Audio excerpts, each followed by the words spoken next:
మనందరికీ తెలిసిన మాటే రవిగాంసని చోటు కవిగాంచుతాడని. నిజంగానే లలిత కళా తోరణంలో వెన్నెల లాంటి రేయిలో ఒక సూర్యకాంతిని పంచారు గరికపాటి నరసింహారావు గారు. మహాసహస్రావధానికి నమస్సులతో ఆదిశంకర్ల నుండి అబ్దుల్ కలాం దాకా ఎక్కడ ఏ ఇంచుక ఆదర్శ తత్వం వ్యక్తిత్వం ద్యోతకమైన అది ప్రపంచానికి పంచాలన్న మానవాళిపై ప్రేమతో సాగుతోన్న విశేషణాలకు అతీతమైన మహోన్నతులు చాగంటి వారి ప్రవచనం.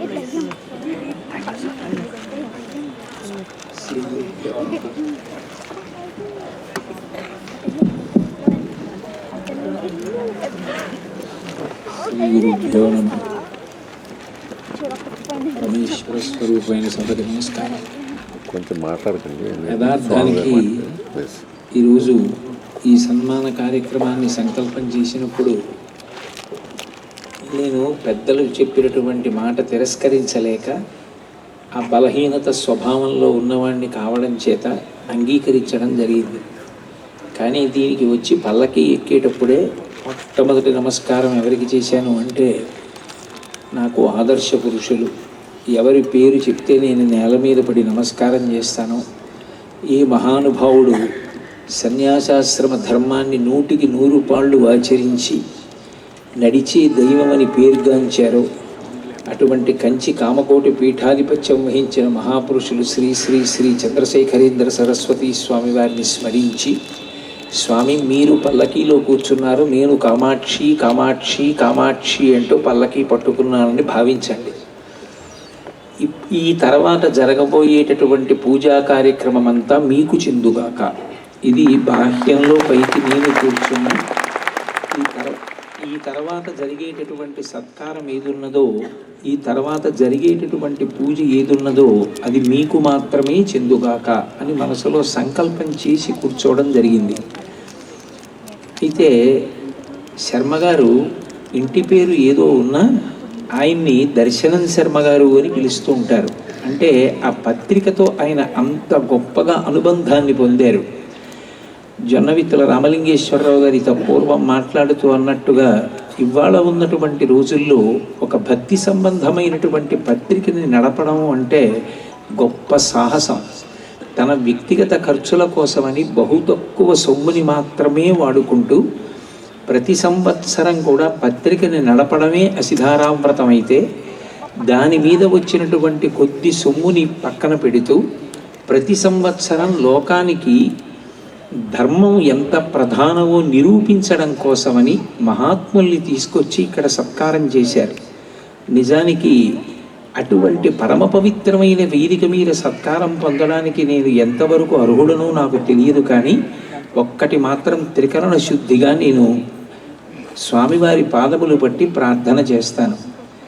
ఏ కారణం చేత భవిష్యత్తులో ఏ రోజున కూడా ఒక అయోగ్యుడికి ఇటువంటి విరుదు ప్రదానం జరిగిందని అనుకోవలసిన అగత్యము కలగని రీతిలో నన్ను ధర్మపథంలో గురువులు నడిపించుగాక అని నేను మహాత్ముల యొక్క పాదములు పట్టి నమస్కరించి ప్రార్థన చేస్తూ, నన్ను ఇప్పుడు ప్రవచనం చెయ్యమన్నారు. ఏం తప్పు కాదు. ఎందుకని అంటే, మనకి సనాతన ధర్మంలో ఒక అద్భుతమైన విషయం ఉన్నది. అవసరమైతే సంవత్సరములు మాట్లాడగలరు, లేదంటే నెలలు మాట్లాడగలరు, లేదంటే వారములు మాట్లాడగలరు. కాదంటే ఒక్క నిమిషంలో కూడా సారవంతమైనటువంటి విషయాన్ని ప్రతిపాదించగలరు. మహాభారతంలో భీష్మాచార్యుల వారు ధర్మరాజు గారిని అడ్డుపెట్టి ధర్మాన్నంతటినీ కూడా కుదించి పరమ సారవంతమైనటువంటి విషయాన్ని అందించవలసి వస్తే, అందరూ ఎప్పటికీ ఇదొక్కటి జ్ఞాపకం పెట్టుకుంటే చాలు అన్నది చెప్పవలసి వస్తే ఒక్క పద్యంలో చెప్పాడు. అందుకు ఆయన భీష్ముడయ్యాడు. ఒరులేమేమియునర్చిన నరవర అప్రియము నీ మనంబునకగు. ఓ నరవర, నరవర అంటే ఓ ధర్మరాజా, నువ్వు ఒక్కటి జ్ఞాపకం పెట్టుకో. ఒరులేమేమియునర్చిన నరవర అప్రియము తన మనంబునకగు. తానురులకు నది చెయ్యకునికి పరాయణము పరమధర్మ పథములకెల్లన్. మిగిలినవన్నీ విడిచిపెట్టు ధర్మరాజా, ధర్మం అనేటటువంటి దాని మీద ప్రసంగం చేయవలసి వస్తే అది ఒక రోజుతో అయ్యేది కాదు. నిజానికి సనాతన ధర్మంలో ఉన్నటువంటి సమస్త వాంగ్మయంలో ఉన్న ప్రతి పదం ప్రతిపాదించేది ధర్మాన్ని. అటువంటి ధర్మాన్ని తెలియచెప్పడం కోసం ధర్మాచరణ ద్వారా మనిషి తరించాలి కాబట్టి ఇన్ని కావ్యాలు, ఇన్ని పురాణాలు వచ్చాయి. అయితే భీష్మాచార్యుల వారు చెప్పినటువంటి పద్యం పరమాద్భుతం. ఇటువంటి సందర్భంలో చెప్పడానికి పరమయోగ్యమైనటువంటి పద్యం. ధర్మం అన్న మాట తెలుసుకోవడం చాలా రోజులు తెలుసుకోవచ్చు, కానీ ఒక్క విషయాన్ని జ్ఞాపకం పెట్టుకుంటే చాలు. ఇక ఏది ధర్మము అన్న దాని గురించి నువ్వు బెంగ పెట్టుకోవలసిన అవసరం లేదు.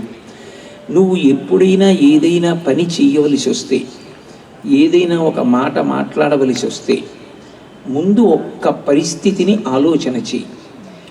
నేను అంటున్న ఈ మాట ఇతరులు నన్నంటే సంతోషిస్తానా, బాధపడతానా? నేను బాధపడతాను అంటే అది అనకు, నిగ్రహించుకో.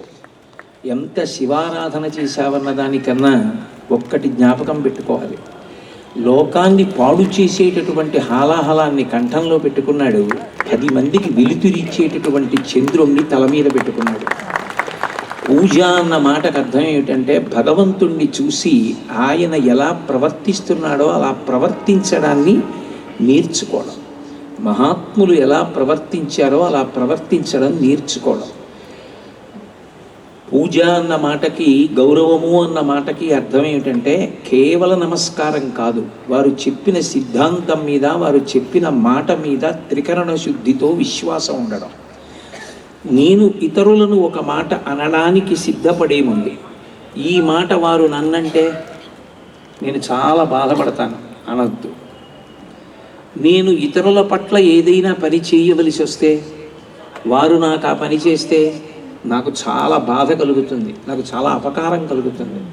దానివల్ల నేను చాలా కుంగిపోతాను. అది నన్ను చాలా ఇబ్బందుల్లోకి నెట్టవచ్చు. అయితే నేను కూడా ఇతరుల పట్ల అది ఆచరించాను. ఇది నిజమైన ఆచరణ, అదే ధర్మం. ఇంకా అంతకన్నా ధర్మం ఇంకొకటి ఉండదు.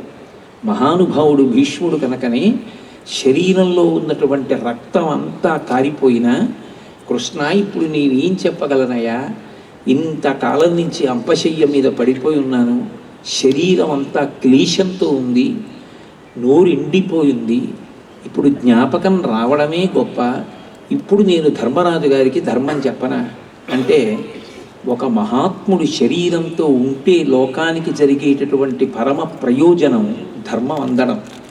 నేను నీకు శక్తిని ఇస్తున్నాను, నీ వాక్కుల ద్వారానే అందాలి ధర్మం అంటే, అంపశయ్య మీద పడుకుని కూడా ధర్మ ప్రవచనం చేసి శరీరం విడిచిపెట్టినవాడు భీష్ముడు. ధర్మాన్ని ప్రబోధించడానికి, ప్రవచనానికి ఎంత శక్తి ఉందో రామాయణ, భారత, భాగవతాలు చదివితే అర్థమవుతుంది. పరోపదేశ వేళాయాం సర్వే వ్యాస పరాశరాహ. ఇతరులకు చెప్పవలసి వస్తే అందరూ వ్యాసులు, అందరూ వాల్మీకులే. కానీ మనం ఎంత పాటించామన్నది అత్యంత ప్రధానం. పాటించినదేదో అది ధర్మం. ఆచార ప్రభవో ధర్మ అంటారు. ఏది ఆచరించావో, ఏది పాటించావో అది నిన్ను కాపాడుతుంది.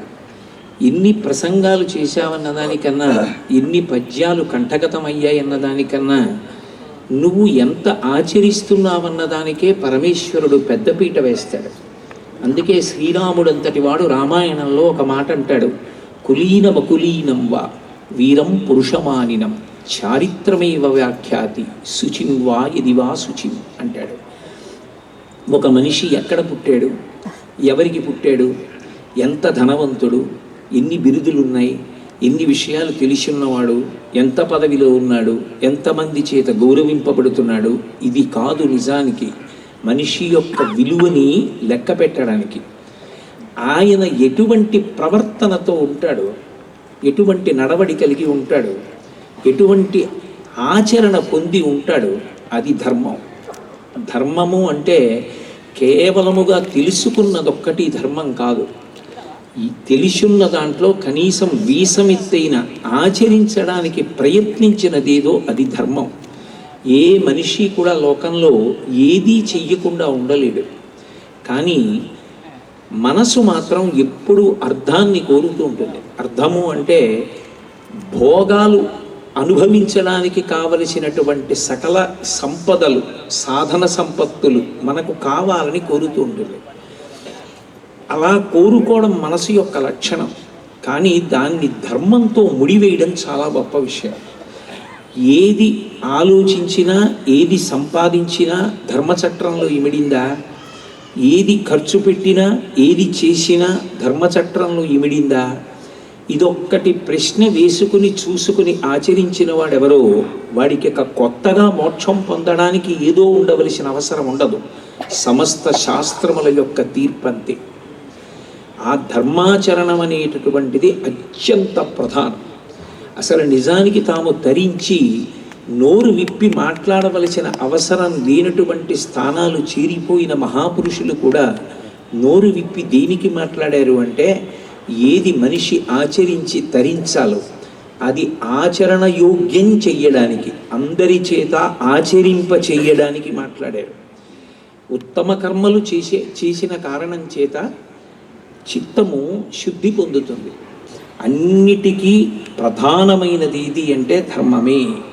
అందుకే మీరు చూడండి, బిడ్డడు పుట్టగానే అమ్మవాడికి పాలు పడుతూ గోరుముద్దలు తినిపిస్తూ కూడా కోరుకునేది ఇది అంటే, నువ్వు రామచంద్రమూర్తిలా బతకాలంటుంది. కఠినంగా మాట్లాడలేక ఒక మాట అంటుంది, కథ కంచికి మనం ఇంటికి అంటుంది. ప్రతి వారికి ఒక కథ ఉంటుంది. నాకో కథ ఉంది. నేను ఫలానా పేరున్న తల్లిదండ్రులకు పుట్టాను, ఎక్కడో చదువుకున్నాను, ఏదో పరమేశ్వర అనుగ్రహం వల్ల, గురువుల అనుగ్రహం వల్ల 4 విషయాలు నేర్చుకున్నాను.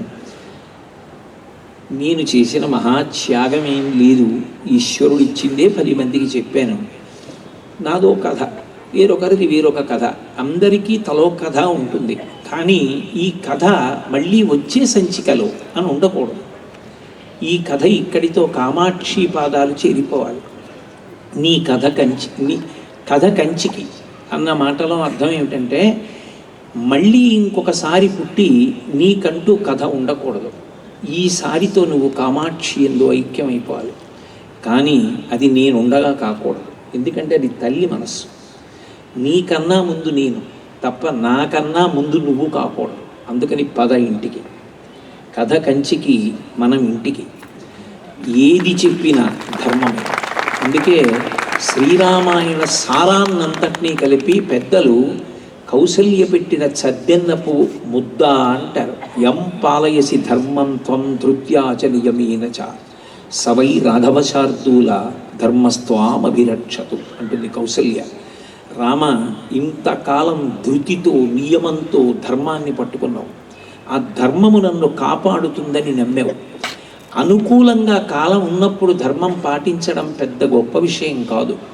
కానీ కాలము ప్రతికూలమైనప్పుడు, అరణ్యవాసం చెయ్యవలసి వచ్చినప్పుడు, ఎక్కడో కుటీరంలో పడుకోవలసి వచ్చినప్పుడు, క్రూర మృగాల అరుపులు వినపడుతున్నప్పుడు, తినడానికి కూడా అప్పటికప్పుడు పదార్థం దొరకక దాచుకున్న గారపిండి ముద్ద తినవలసి వచ్చినప్పుడు, నువ్వు నేను అనుష్ఠించిన ధర్మం నన్ను కాపాడింది అని బెంగ పెట్టుకుని ధర్మాన్ని విడిచిపెట్టే రోజు రాకుండుగాక. నువ్వు ధర్మమునే పట్టుకునేదవుగాక, ఆ ధర్మము నిన్ను రక్షించుగాక. ఒక్క మాట చెప్పిన ప్రవచనం పూర్తి చేసేస్తాను. రాముడే ధర్మాన్ని వదిలేస్తే రామాయణంలో 2 కాండలు లేవు. కిష్కింధకాండలో భార్యని సంపాదించుకోవడానికి వాలితో స్నేహం చేస్తే చాలు, వాలితో సంధి చేసుకుంటే అయిపోయింది రామాయణం. వాలి చిటికి వేస్తే రావణాసురుడు తీసుకొచ్చి ఇచ్చేస్తాడు. వాళ్ళిద్దరి మధ్య అపవిత్రమైన సంధి ఉంది. నేనేది అనుభవించినా నీకు ఇస్తాను, నువ్వు అనుభవించు. నువ్వేది అనుభవించినా నేను అనుభవిస్తాను. అందుకే వాలి చిటిక వేస్తే భయం, రావణుడు వచ్చి సీతమ్మని ఇస్తాడు. కానీ అధర్మ మార్గంలో ఉన్న వాలితో సంధి చేసుకుని నా భార్యని తిరిగి తెచ్చుకోవడం కన్నా, ధర్మ మార్గంలో ఉన్న సుగ్రీవుడితో స్నేహం చేసి ఎన్ని కష్టాలైనా పడి ధర్మం తప్పకుండా నా భార్యని తెచ్చుకుంటాను. కష్టాలు పడినా ధర్మ మార్గాన్ని ఎంచుకున్నాడు కాబట్టే యుగాలు మారిపోయినా రామనామం రామ కథ అలా నిలబడిపోయింది. ఈ జాతి గొప్పతనం ఏమిటంటే ధర్మం ధర్మం ధర్మం. అందుకే ఈ దేశంలో ఫలితం కన్నా సిద్ధాంతమే గొప్పది. నేను ఒక్క మాట చెప్పవలసి వస్తే, సహాయ నిరాకరణోద్యమం జరుగుతున్నప్పుడు ఇంచుమించు ఈ దేశానికి స్వాతంత్ర్యం వచ్చేయాలి. అంత వ్యగ్రతతో, భావన పటిమతో, సమైక్యతా భావజాలంతో భారత జాతి అంతా ఒక్కటై నిలబడినప్పుడు, ఇంచుమించు బ్రిటిష్ వారు తట్టుకోలేనటువంటి పరిస్థితి ఏర్పడినప్పుడు, గాంధీ గారు కూర్చుని ఉండగా ఎవరో పరిగెత్తుకొచ్చి చౌరీ చౌరా అన్న చోట ఒక బ్రిటిష్ పోలీస్ కానిస్టేబుల్ని ఆగ్రహోదగురులైనటువంటి ప్రజలు సజీవ దహనం చేశారు. అంటే నా సిద్ధాంతానికి దెబ్బ తగిలింది. అహింసా సిద్ధాంతం ద్వారా ఈ దేశానికి స్వాతంత్ర్యం తేవాలని కోరుకున్నాను, కానీ ఒక బ్రిటిష్ సైనికుడిని సజీవ దహనం చేశారు. కాబట్టి ఈ ఉద్యమాన్ని ఇక్కడతో ఆపేస్తున్నాను అన్నాడు. ఒక వైస్రాయ్ ఇంటికి అతిథిగా వెడితే మీకు ఏది కావాలని అడిగితే ఏమడుగుతారని అడిగారు. అడిగితే ఆయన స్వాతంత్ర్యం కావాలని అడుగుతారని అనుకున్నారు విలేకరులు. ఆయన అన్నారు, దేశమంతటా కూడా స్వచ్ఛత నిలబడాలని కోరుకుంటారు. ఈ పారిశుధ్య పని వారు కూడా సంతోషంగా బ్రతికే రోజు రావాలని కోరుకుంటారు. వాళ్ళు సుఖంగా ఉండాలని కోరుతారు. మిమ్మల్ని ఇంకొక వరం ఏదన్నా కోరుకోమంటే ఇంకొకటి కూడా ఏమైనా ఇస్తాం, ఇంకొకటి కూడా ఏమైనా ఇమ్మంటే, అడగమంటే ఆ పారిశుధ్య పని వారికి సేవ చేసే అవకాశం ఇమ్మని అడుగుతారు. అంటే అంతర్లీనమైన సిద్ధాంతముల చేత బ్రతికిన దేశం ఈ దేశం. ఒక ఫలితాన్ని సాధించడం కాదు గొప్ప, ఏ మార్గంలో సాధించావన్న దాని వల్ల గొప్ప. జీవితానికి విలువలు ప్రధానం. ఏది ఏమైపోని, కష్టమే రాని సుఖమే రాని, యోగరతో వా భోగరతో వా సంగరతో వా సంగవిహీన యస్య బ్రహ్మణి రమతే చిత్తం నందతి నందతి నందచ్చేవ. చెరుకు కర్రని తీసుకెళ్ళి మరలో పెట్టి నలపండి, కత్తితో నరకండి, పళ్ళ మధ్య పెట్టి నవలండి, తీపితనాన్ని విడిచిపెడతారు. సిద్ధాంతాలు విలువలకు కట్టుబడిన వ్యక్తులకి కష్టాలు రానివ్వండి, సుఖాలు రానివ్వండి, కింద పడనివ్వండి, పైకి లేవనివ్వండి, నేను నా మార్గం తప్పకుండా నా ధర్మాన్ని నేను పాటిస్తున్నానా లేదా, అదొక్కటే వారి శాంతికి కారణం. ఎన్ని కష్టాలు వచ్చినా రాముడు ఏడవలేదంటే ఒకటే కారణం, నేను ధర్మం తప్పలేదు. అదే కాపాడుతుంది. ఆ ధర్మమునందు స్ఫూర్తిని కల్పించాలని ప్రవచనం చేసేవారు ఉన్నారు, సన్యసించిన వారు ఉన్నారు, పీఠాధిపత్యాలలో ఉన్నవారు ఉన్నారు. ఎక్కడెక్కడ ధర్మమునకు ఉనికి పట్లున్నాయో వాటిని తీసుకొచ్చి వాళ్ళకి ఇంత పెద్దరికం ఇచ్చి, తాను మహాత్యాగమూర్తి అయి అంత ధనాన్ని వదిలిపెట్టి ఎంత నష్టం వచ్చినా పత్రిక నడుపుతూ ఇంత సభ చేసి, నిజానికి ఏమిటి అర్హత ఆయనతో పోలిస్తే? నేను ఆయనకి చేయాలా, ఆయన నాకు చేయాలా? రామదాసు రామదాసా లేకపోతే రాముడు రామదాసా? అంటే మనం భక్త రామదాసు గారిని రామదాసు గారు అంటాం. నిజానికి ఆ నవాబు గారి దగ్గరికి వెళ్ళి, నేను రాముడి యొక్క బంటుని, ఈ పిల్లవాడు లక్ష్మణుడు ఆయన యొక్క బంటు, మేమిద్దరం డబ్బు కట్టడానికి వచ్చాం, విడిపించండి అని చెప్పిన రాముడు రామదాసా, రామదాసు గారు రామదాసా? ఆయనకి నేను చెయ్యాలా, నేను ఆయనకి ఆయన నాకు చెయ్యాలా సన్మానం? అంటే అది పవిత్ర హృదయం. అంటే 4 మాటలు చెప్తున్న వాడిని తీసుకొచ్చి సత్కరిస్తే అది ఆయన ఏదో సత్కారం వచ్చిందని చెప్పి పొంగిపోతాయి, అది ఆయన కర్మ. కానీ ధర్మం పట్టుకున్న వాళ్ళకి ఒక సత్కారం చేస్తే అందరి యందు ధర్మమునందు ఒక శ్రద్ధ కలుగుతుందనేటటువంటి తాపత్రయంతో చేసిన సత్కారమే తప్ప, చాగంటి కోటేశ్వరరావు అనబడేటటువంటి వ్యక్తి ఏదో గొప్ప విషయాన్ని సాధించాడు అని చేసింది కాదు.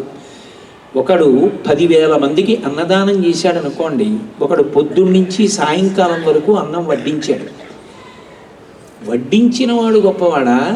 10,000 మందికి అన్నం పెట్టి తాను అన్నం తినకుండా ఆఖరివాడు అన్నం తిని వెళ్ళిపోయిన తర్వాత అంతమంది కడుపు నిండి త్రించి వెళ్ళిపోతే నా కడుపు నిండిపోయింది అన్నవాడు గొప్పవాడా? వాల్మీకి మహర్షి, వ్యాసుడు, మహానుభావుడు పోతన గారు, వీళ్ళందరూ వండిన వాళ్ళు, నాబోటిగాళ్ళు వడ్డించిన వాళ్ళు. వడ్డించిన వాడికే ఇంత గౌరవం ఉంటే పాటించిన వాడికి ఎంత గౌరవం ఉంటుంది? వడ్డించిన వాడికి జరిగేది కనపడుతుంది, పాటించిన వాడికి పైకి కనపడదు. ఈశ్వరుడు కౌగిలించుకుంటాడు. ఇంకంతకన్నా ఏం కావాలి? అందుకే రామాయణంలో రాముడు ఎవ్వరి దగ్గర ఏది బాకీ ఉంచుకోడు, అందరికీ అన్ని ఇచ్చాడు. హనుమ దగ్గరికి వచ్చి ఒక మాట అన్నాడు, మదంగే జీర్ణతాం యాతు యత్వయోపకృతం కపేహే నరహ ప్రత్యుపకారాణం అపత్సాయ అతిపాత్రతాం. నీకు నేను ప్రత్యుపకారం చెయ్యలేను హనుమ, నువ్వు చేసిన ఉపకారం అటువంటిది. కౌగిలించుకున్నాడు. మహాభారతంలో ఎందుకు ధర్మరాజు గారి వెంటపడి అంత కష్టపడి యుద్ధం చేస్తున్నప్పుడు అర్జునుడు ఒక్కొక్కసారి తృణీకరించి కృష్ణుణ్ణి మాట్లాడినా, భగదత్తుడు ప్రయోగించిన అస్త్రం మెడలో మాలగా పడితే నువ్వు ఎందుకు ఇష్టం వచ్చినట్టు యుద్ధం చేస్తావన్నా, ఎవరి కోసం అంత కష్టపడ్డాడు? భీష్మాచార్యుల వారిని దుర్యోధనుడు నింద చేస్తే తన ప్రతిజ్ఞ భంగం చేసి చక్రం పట్టుకుని 2 మాటలు ఎవరి కోసం కిందకి దిగాడు? అవి సత్కారాలు. ఎవరికి?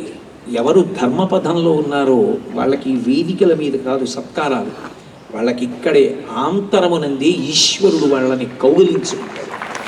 ఆ స్ఫూర్తిని పెంచడానికి ఈ సభలు. అంతేకాని ఇదేదో చాగంటి కోటేశ్వరరావు గారికి జరిగిన సత్కార సభ అని మాత్రమే స్వీకరించకుండా, అందరికీ అటువంటి దర్శనం కలగాలని తాపత్రయపడిన శర్మగారి హృదయాన్ని అర్థం చేసుకుని అందరూ ధర్మానుష్ఠానమునందు తిరుగులేని విశ్వాసమును పొందడానికి వీలైనటువంటి సమస్త విభూతులను ఆ కామాక్షి పరదేవత గురుమండలి అనుగ్రహించుగాక అని నేను ప్రార్థన చేస్తూ, మీ అందరూ నా మీద చూపించినటువంటి ఈ అభిమానాన్ని నా ఆఖరి ఊపిరి వరకు నేను పదిలంగా హృదయంలో దాచుకుంటాను అని మీకు తెలియచేసుకుంటూ సెలవు తీసుకుంటున్నాను.